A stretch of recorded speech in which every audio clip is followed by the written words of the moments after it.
This moment, when you called the anxiety, for me, I didn't know it at the time. It just triggered a different kind of, I guess, leadership style that was a little bit more like, I'm going to go jump into that pit over there, guys. I'm pretty sure it's filled with snakes. I'm pretty sure I'm going to get my ass handed to me. It's going to be at least funny, possibly dangerous. But if I live, come with me. Welcome to The Art of Accomplishment, where we explore how deepening connection with ourselves and others leads to creating the life we want with enjoyment and ease. All right, everybody, welcome back to The Art of Accomplishment. Today, I'm speaking with Ant Taylor. Ant is the founder and CEO of Light. How are you doing today, Ant? I'm well. It's great to be here. It's surreal to be here, having listened to your voice for a year. Yeah, it's surreal being here after seeing you in The Art of Accomplishment and on the Zoom calls, but never quite having any face-to-face. And this is really the first time that we've, I could say, met. Exactly. And it's always remarkable when Joe rattles off your resume at the various badass shit that you've done. I always want you guys to pull up for a second and talk about, you're a little bit of a thrill seeker, right? Yeah, a little bit. You could call it thrill seeker, but it's really hard to say what I've been seeking. But that would be a podcast about me, and maybe we could do that sometime. But I really want to hear about you, and tell me a little bit about your story. Just introduce yourself to our audience. Well, I'm the founder of Light. I aspire to be the CEO of Light. It's a big part of why I started doing the work with Joe. Light is growing really quickly. It's a live events business that helps people get to more shows and helps more shows happen with a lot less risk. And maybe you guys have heard there's a little bit of a pandemic on to navigate the waters of all of that treachery and keep the business growing, which we've been able to do. Before that, I had two previous startup experiences. One was a giant success. One was a personal failure, but a good success for the company. But all in tech, all in advertising technology in New York. One of the companies sold to Yahoo. The other company sold to Oracle. And before that, I was in school on the East Coast. I grew up in California, in Berkeley, but very much consider myself an adopted son of New York City because that's where I feel like I really came of age. And now I'm back living in California, working on all things Light all the time. Beautiful. I heard you also played basketball at Princeton. You've summited Mount Shasta, and this is something we have in common. You once scuba dived deeper than legally allowed in the Blue Hole in Belize. And as we mentioned in the pre-call, it turns out that both of us did it for the same reason, which was one dive partner getting narked and sinking far deeper than intended and needing to be rescued. When you get down to the deep depths, below the sharks, into the darkness, all the beautiful things going on the side walls, they've warned you about getting narked, but it doesn't feel like you've lost your mind.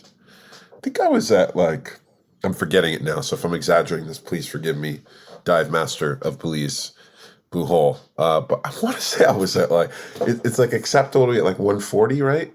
And even then only for 5 minutes. I think I had found my way down to 180, 190 feet. Yeah, okay, that was way deeper than we went. That last 50 is, I can't tell you for sure because I was basically blackout drunk, but I want to say that the emotional feeling of that moment was pretty amazing. Yeah, well, I'm glad you made it back and also had the experience. Yeah. And so I wanted to get into today, what is something that has shifted for you over the course of all of this journey through, diving and basketball and all these businesses? What's something that has shifted for you personally, that personally in your consciousness, that has just shifted everything for your business? I think that the things that are different sort of daily in my life is a mixture of I'm in my body a lot more. I realize that my brain is a fantastic survival tool. But when it comes to thriving, maybe it can move a little slower than I want it to move. So I'm in my somatic system a lot more. I trust my intuition a lot more. I think I did the 20% to get the 80% benefit. Did the 20/80 rule on radical self-acceptance, and really understanding that the voice in my head was coming from a place of love, if misguided, for all sorts of reasons, trauma and otherwise. Ultimately coming from a place of love.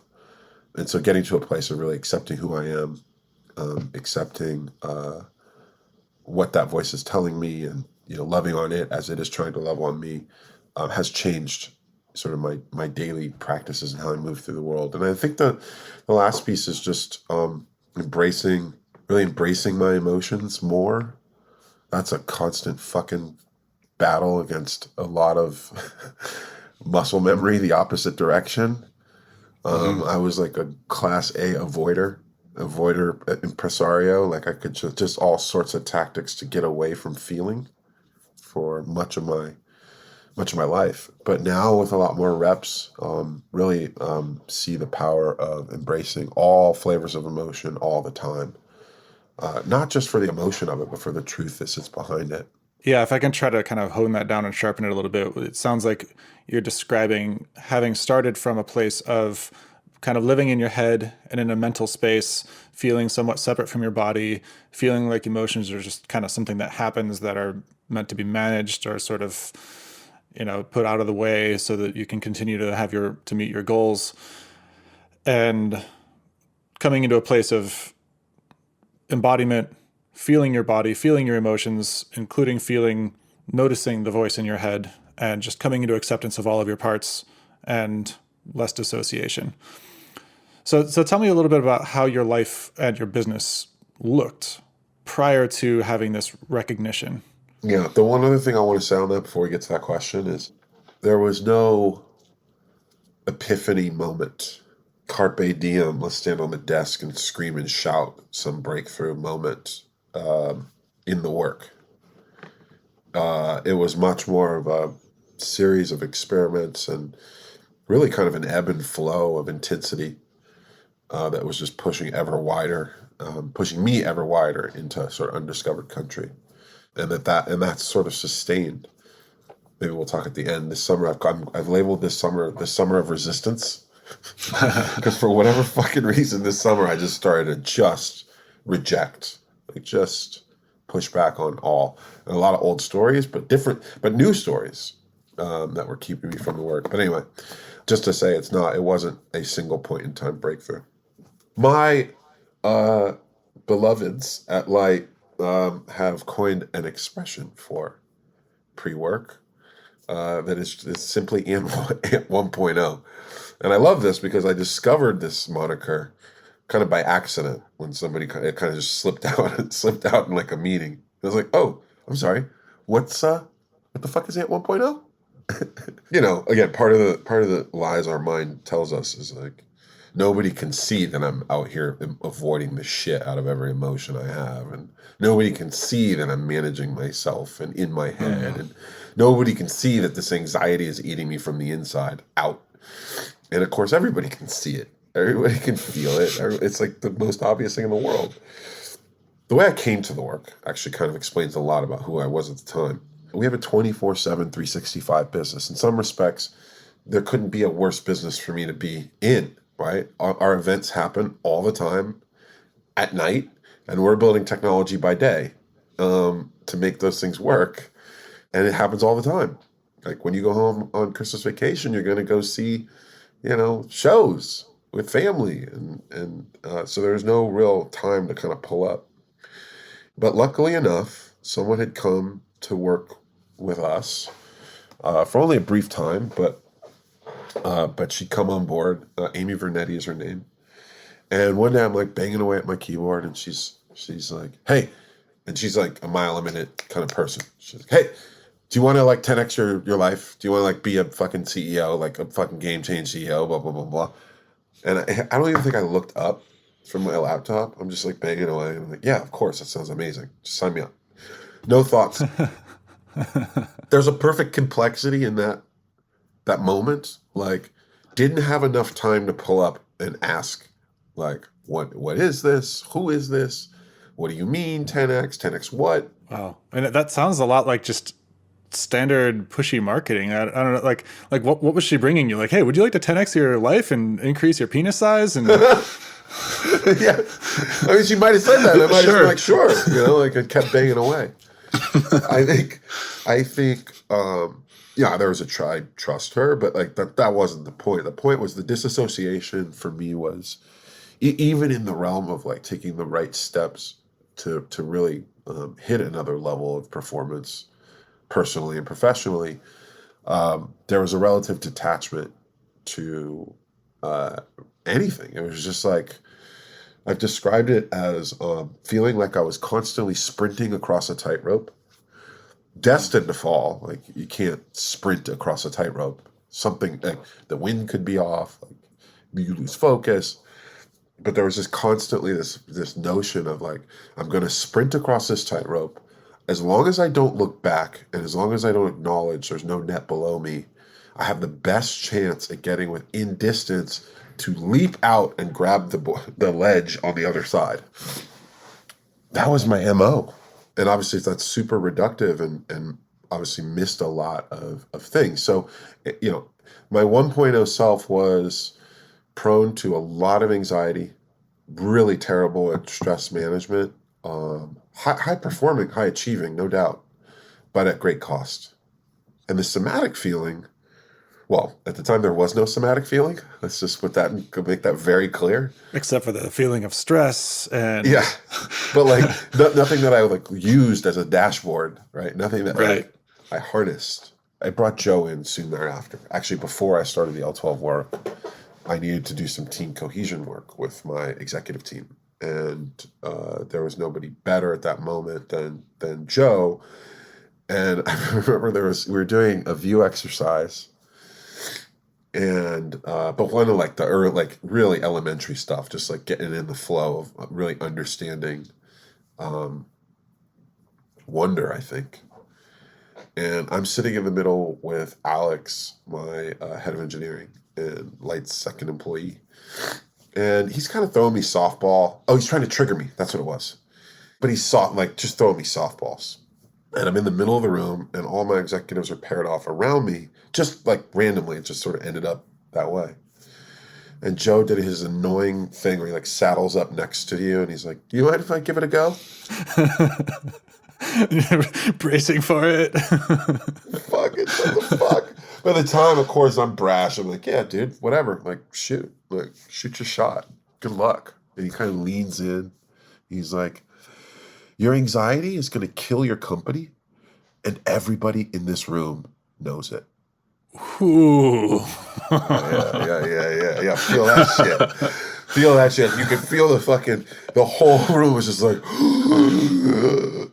but man, was it the shot. The one thing I would give myself credit for in all of this is I was so starved for this work. Like I was so ready to go that for me, that was a release. I think I might have started like laughing because it was just so much, right? Like it was just like, so let's just swan dive into this shit and stop fucking around. Yeah. We laugh when it hurts too much to cry, right? Yeah. Maybe it was some of that actually. Right? God, he was so full voiced about it. He didn't whisper that, right? Despite those in the middle. But anyway, that was a lot of the pre the work. And like some of the symptoms for me, the life symptoms. And I think I said to you in the pre-call, like for this call to I'm still mining a lot of questions for like my personal relationships. The professional relationships is easier because that's where I've done a lot of the work. I think the symptoms were pretty evident. Like I had this feeling of like something between a glass ceiling and being bound to some floor of achievement that I hadn't really broken through.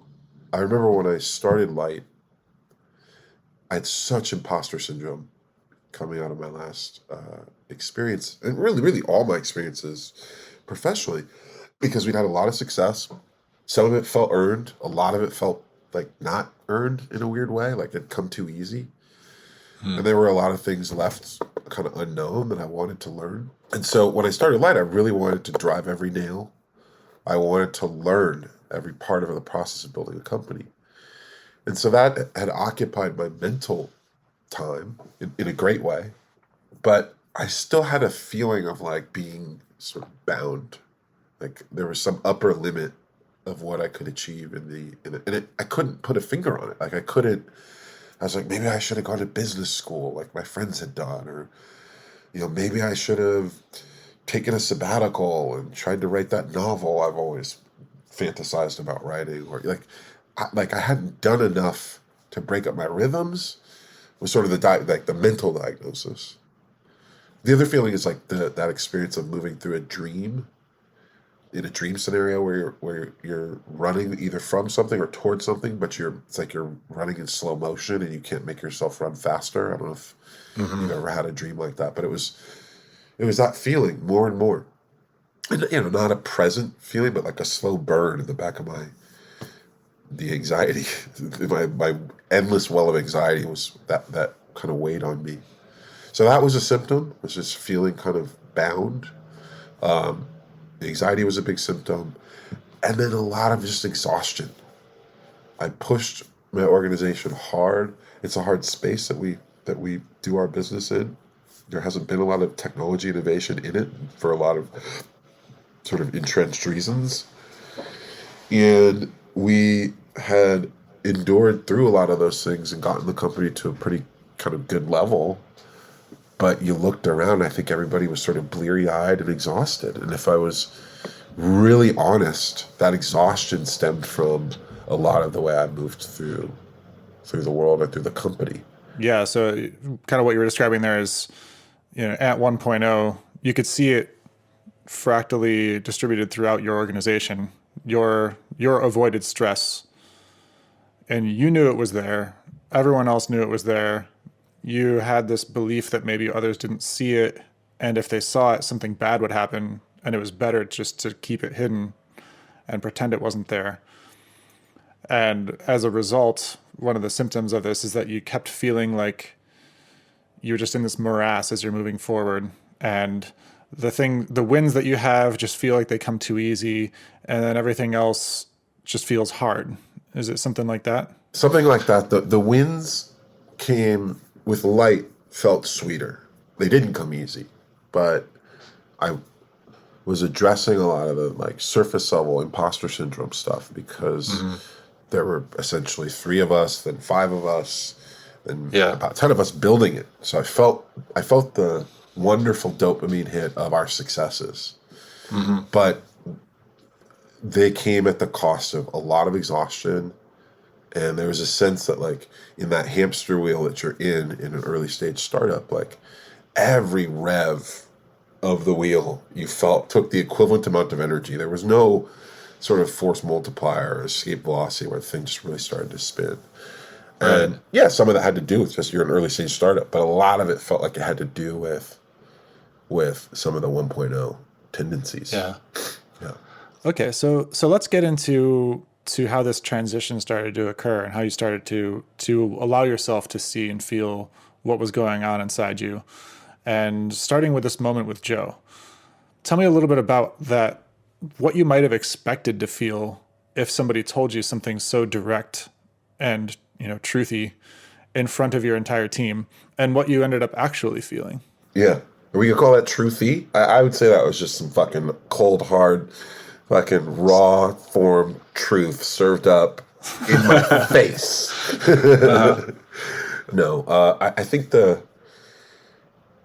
listen, you describe that incident to anybody. I've told this story to people like not doing kind of any of the like inner work, and they're just like I throw them into trauma. They're just like, what? Like you're the CEO. Like those are your execs. Like that fucking narrative, right?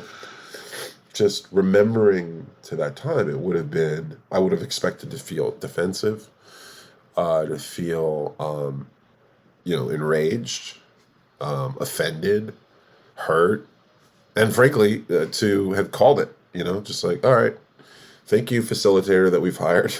go fuck yourself, and we'll take it from here, right? That's kind of like the textbook, whatever version of that experience. But the release was, and this was really the start of, I think, connecting like mind to somatic response, which it took me so many reps to really get or feel.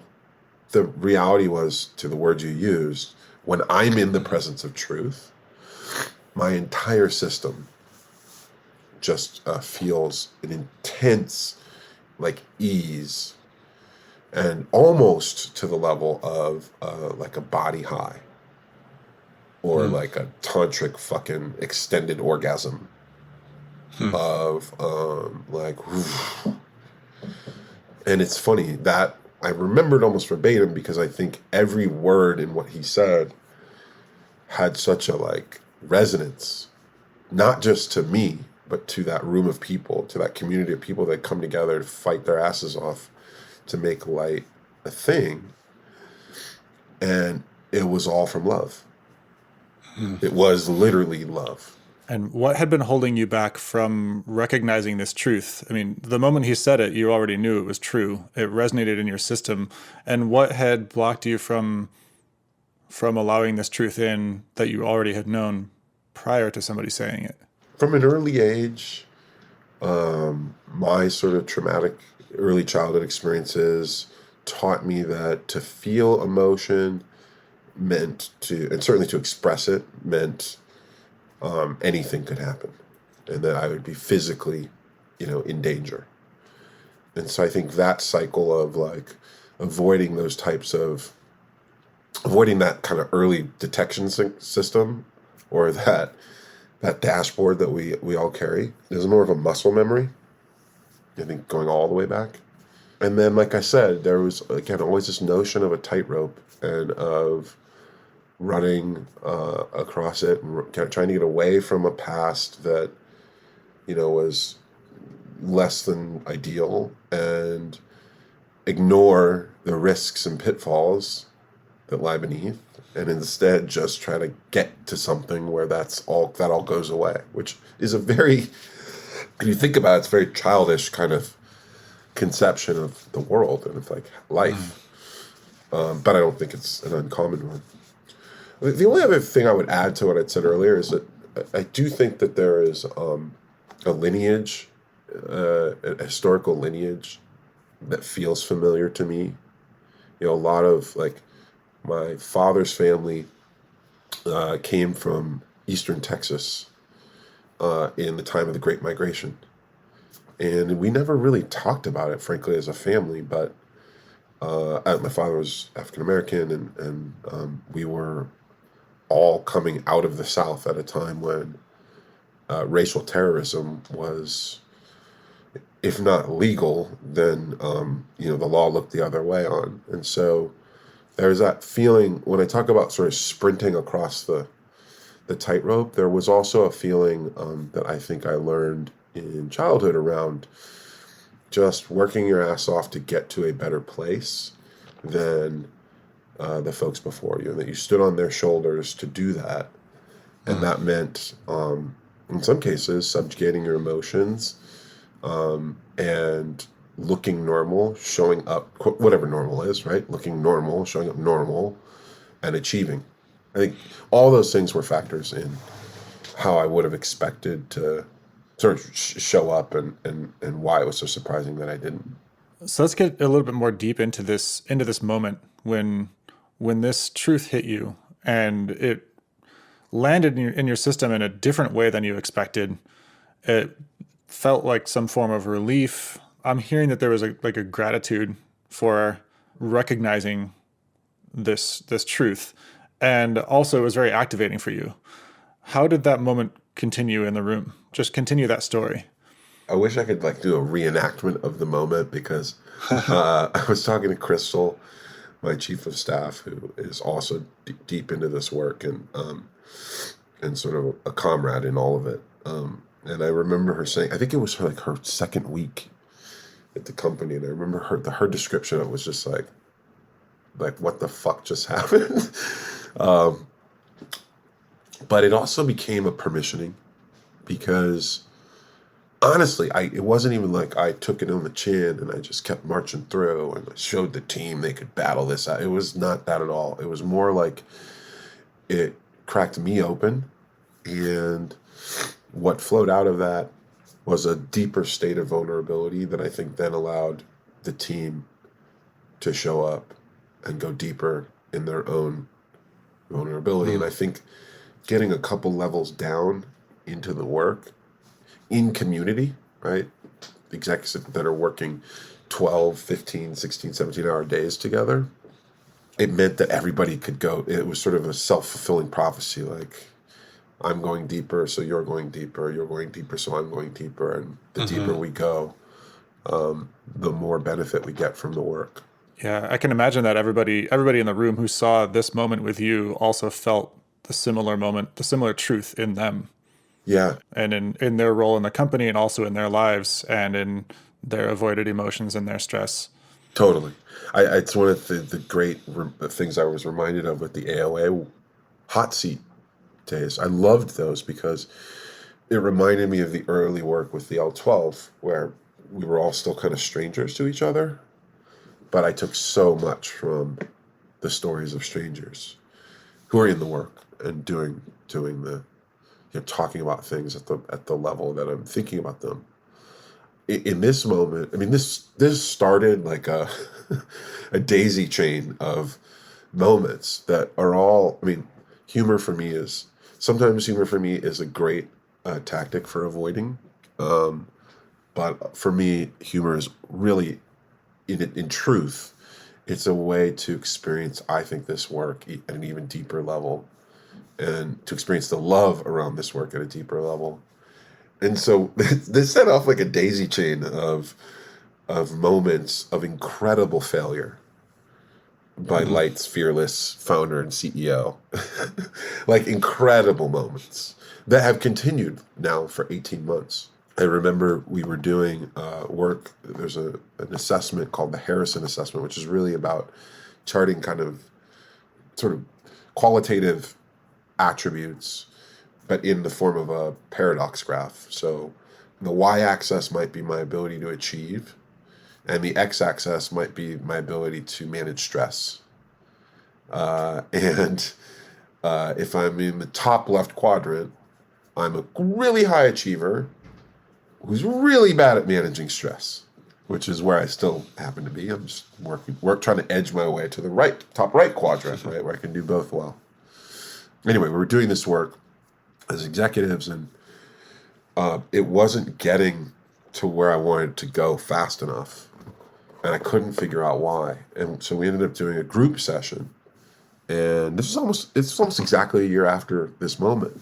And I had Joe come on and facilitate, and what we realized is that we weren't getting anywhere because I didn't understand how to do the process myself. So we ended up taking the 3 hours that we had allotted for all executives for me to actively figure out how to fucking make this thing work for me for 3 hours.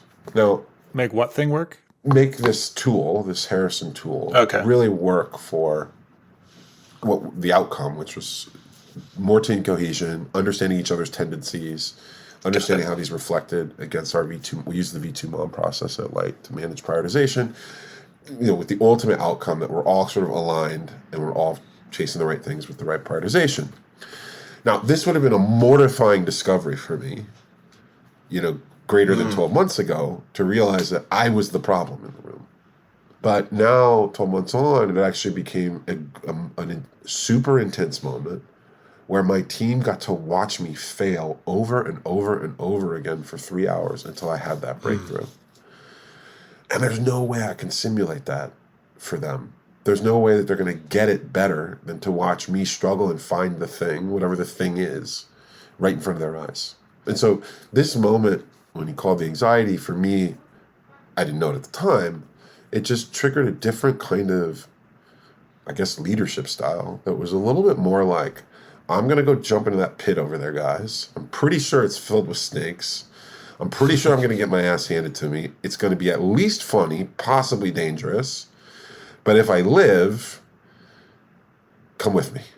It sounds like a contrast to walking through a dark jungle full of snakes with no flashlights or lanterns and saying, "Don't worry, guys, there's no snakes here. Just come along."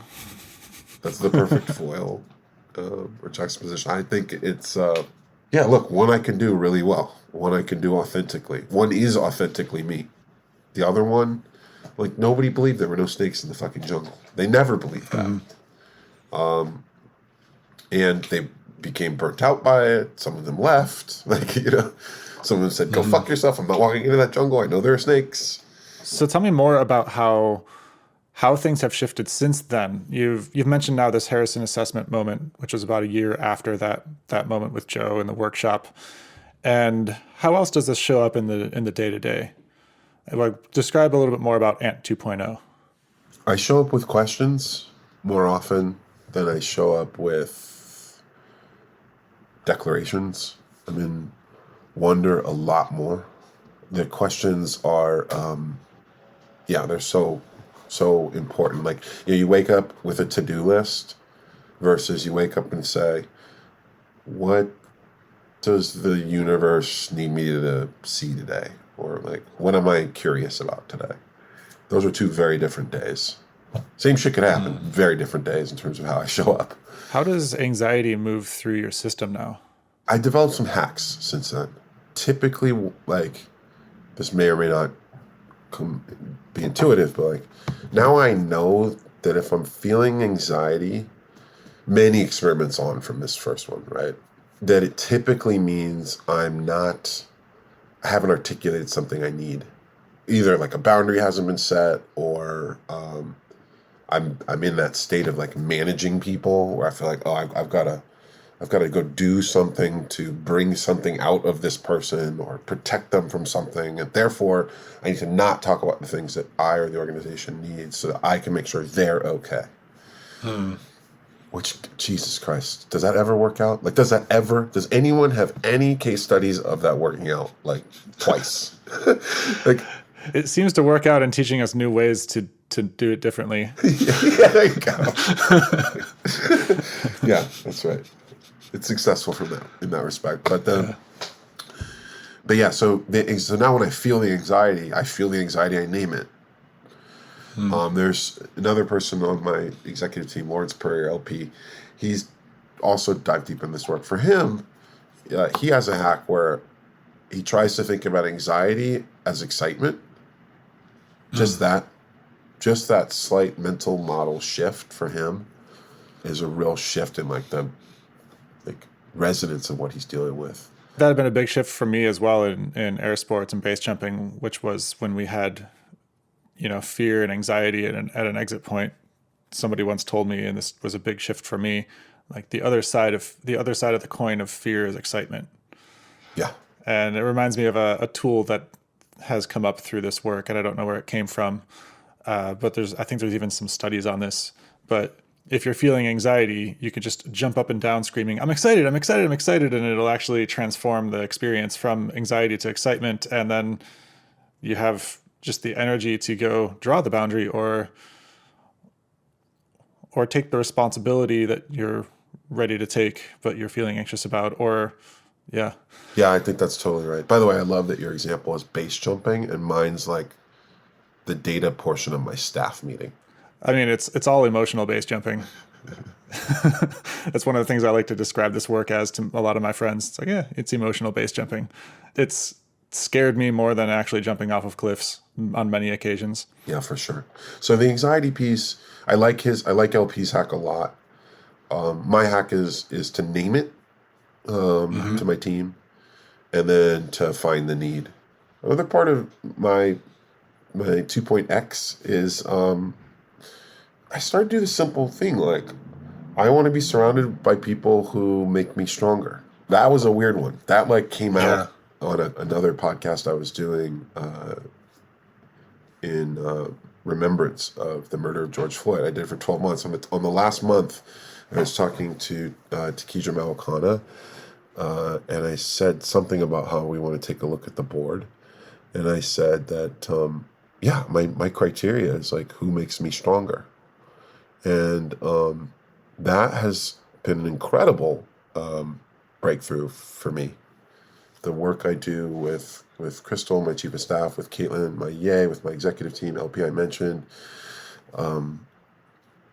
Wendy and others, is really like inviting them into this work, because I think as we do it in community, we do it at a deeper level, we make each other stronger. So that's been another piece of just like prioritizing my needs in that way. Another thing that's been kind of a fun one is I love no. I love no so much that I have a no doctrine. Ooh, what's your no doctrine? It's still under development, but I've it's been in place at Light for, I don't know, 6 months. I was discovering that people are prone to platitudes, and that there's a lot of like sentences that go something like this. I totally agree with that comment you made about base jumping and this being emotional base jumping, and like I really see how it is super scary. Like you're standing on this on Earth, and then you're jumping off Earth, and blah blah blah blah blah blah blah blah blah blah blah blah blah blah, and then there's like a dot dot dot, and then they say, but I actually think it's more like skydiving. So I was seeing this, and I'm like, this is fucking exhausting. Like I want what's after the but, because what's after the but is a no, and inside of that no is a deeper truth, a more robust product solution, a better response to this client, a strategy. And you're just not saying that because I don't know you, but I know that like there's some emotional story that you're in that makes you think I need to hear a bunch of platitudes before we get to the no. So when we think about no as like an enabler, not something to be overcome, but something to actually point us collectively in a group of people at something closer to the truth that we started with, then like to me, an organization, this is a little strong, but I think an organization might be the sum total of its no and its speed to no's, its individual no's and its ability to get to those no's quickly and explore them. When we collide with each other, like when Joe saddles up next to me and the result of it is the comment he made to me, that's collision. That collision unlocks a lot of energy that can take the organization to another level. So I've loved no. I introduced the no doctrine as we lead with our no's. We just flip it. You can do all the platitudes that you need to do to make yourself feel good on your emotional journey. Fine. But just lead with the no's. And then I permissioned that no's aren't anything we try to overcome. They're not anything we try to sort of break down. They don't even necessarily mean that everything has to stop. We're going to get to the no's as fast as possible, and then we're going to explore those. Yeah, welcoming the no. Welcoming the no. How has that impacted your ability to say no? And what's in there for you on how you communicate? Yeah, where I struggle still is I get into this thing of managing people, and it's really connected to my childhood. Feeling like I can't say no, feeling like I can't. Something I'm going to say is going to be misperceived, and I'm going to lose connection with the person that I'm talking to. That's a big one for me. Yeah, presuming I don't want to lose connection with the people I'm talking to. If I don't mind losing connection with you, all day. So for me, the practice of the no doctrine is exactly that. Like if I can start with no's, then I've already set myself up. I've already knocked out 50% of my proclivity to try to manage your experience of what I'm saying. But that's one I'm still working at. I would like to get back to that experience of stress within you. And so you described a lot of the 2.0 Ant being different from the 1.0 symptoms that you were experiencing. And I'm still curious about this somatic experience of when stress arises now. How is it different from when stress arose before, when you were more dissociative? So of course I still feel stress, but I guess the point is I feel the stress. I don't then work out 4 times in a day and then rip out reactive emails to people and then, all the things that we do in our crazy ass stress times. So I feel it. And typically behind the feeling of the stress is an emotional feeling that we're familiar with. Maybe it's sadness. Maybe it's anger or resentment. Maybe it's like old shit. Shit that when you actually sit with it, you're like, whoa, whoa, whoa, whoa, whoa, whoa. You're not 8 years old. So like, what's coming up? Like, you're good. You're here. You made it. So let me sit with that and love on that and let that kind of move. I always say move through me, and I don't mean it like that. It's more like I had to let someone go. And I called Joe right after. And I said, I'm feeling super stressed, super anxious, and like my life's going to end. What the fuck? And he said, sit down for a second. Close your eyes. What comes up? And it was old stuff. He said, all right, sit with him, young me. And we had a conversation. And then I basically told him to fuck off, go outside and play. And at that moment, it was like at a cellular level, it felt like that stress had melted into fear, terror, had melted into just release. And then the joy came in, and then it was like an intense body high. And I could almost feel my body like in that like energy release moment. Not like a sigh, like something had collided and now the energy was flowing back out of me, ready to be creative, ready to build connection, ready for the next thing. That to me is what sits behind the stress now every time that it comes up. And of course I'm not batting 1,000, but the on-base percentage is getting better. And at the bottom of that well every time is a truth and an energy release that becomes creative and constructive. Yeah. So what I hear you describing there is that before the shift, the stress felt like something that was just going to get in the way. And then after having a couple of really big release valves open up, you started to build a trust, this faith that behind the stress comes energy, creativity, joy. And stress comes in all different types of flavors and somatic feelings, and some of them are still stuck from our childhood experience or other life experience. And we can start to develop a meta-awareness of, okay, when a stress comes up, feeling it transmutes it into something else. And what it sounds like you just described is that you started to feel more alive than Ant 1.0 in these moments when the stress came up. That's exactly it. More alive. Yeah. Yeah. Well, that's beautiful. And thank you so much, Ant, for joining us and telling your story. I resonate a lot with everything you said. And it was really a challenge for me to keep this podcast about you, because I kept wanting to be like, wow, there's this way that resonates in me. And I'd love to do another one sometime. I remember that time Joe came into my team meeting and told everybody I was a stress ball because he's a fucker. Maybe we should just close this episode with one fuck you, Joe Hudson. Let's do it. All right. 3, 2, 1. Fuck you, Joe Hudson. Thanks for listening to The Art of Accomplishment.